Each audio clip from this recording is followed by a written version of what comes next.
O início do tráfico negreiro no Brasil está muito relacionado com a produção açucareira, pois precisavam de trabalhadores nos engenhos.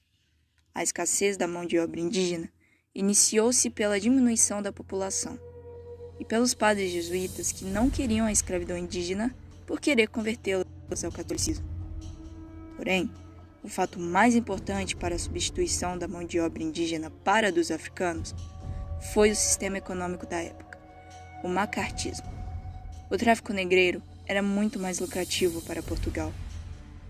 Vieram para o Brasil os escravos de 3 áreas africanas: da África Centro-Ocidental, onde se situam Congo e Angola; África Ocidental, onde se situa a Nigéria, Togo e Benin; e também o da África Oriental, onde hoje é Moçambique.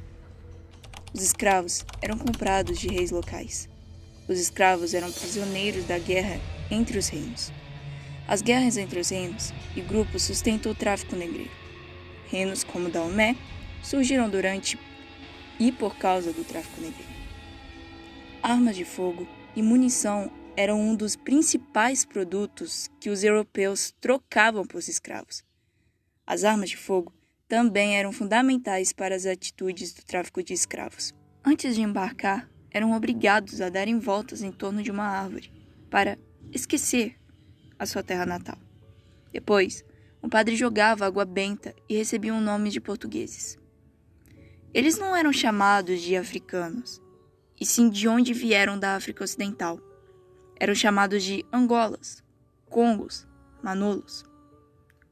Os que vinham da África Ocidental eram chamados de Minas, Iorubas e Nagos. Cerca de 12 milhões de pessoas foram transformadas em mercadoria.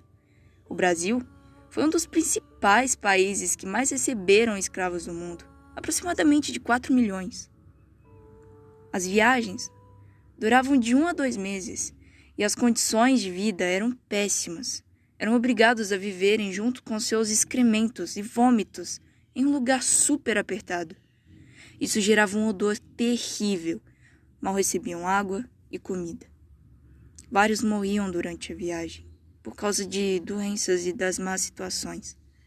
Os que chegavam vivos estavam em péssimas condições e quase mortos. Assim que chegavam, anunciavam e faziam um leilão. A primeira peça foi anunciada. A peça, como chamava o escravo que estava sendo vendido, eles tratavam como objetos. Eles olhavam os músculos, dentes, olhos, apalpavam eles e, sem permissão, para olhar o seu estado. Durante o leilão, casais e famílias eram separadas. Eram levados para as fazendas, trabalhavam longas horas, viviam em condições precárias, usavam trapos, eram espancados por chicotes e comiam muito mal. E muitos não aguentavam e morriam.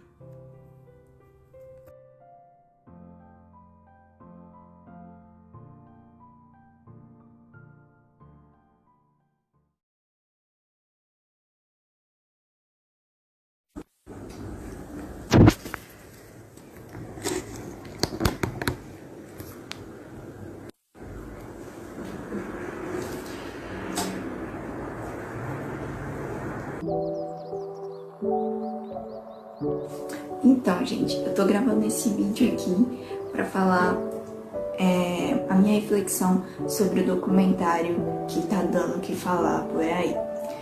Para começar, eu quero dizer o quão impressionado eu tô com a maneira que os colonos tratavam os escravos. Era totalmente desumano, como se eles fossem um pedaço de lixo e como se eles acabassem de cometer um crime e mereciam sofrer. E eu acredito que esse documentário é super importante para mostrar o quão mal o ser humano pode ser, para mostrar o quão doloroso é o passado e também para mostrar que sempre nós temos alguma coisa para aprender.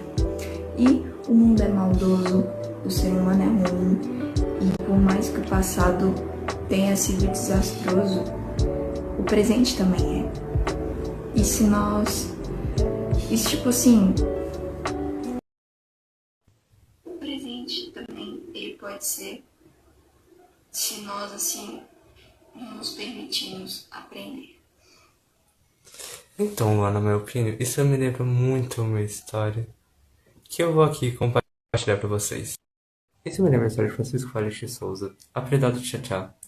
Nasceu em Salvador e é filho de pai português mercador de escravos e de mãe escrava. Ele foi forreado aos 17 anos de idade e aos 23 decidiu ir para a África.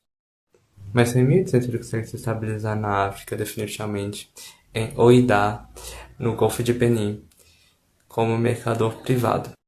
Mas esse negócio acaba falindo, ele tendo que trabalhar na guarnição do forte de São João Batista de Ajudá, que pertencia aos portugueses no reino de Daomé.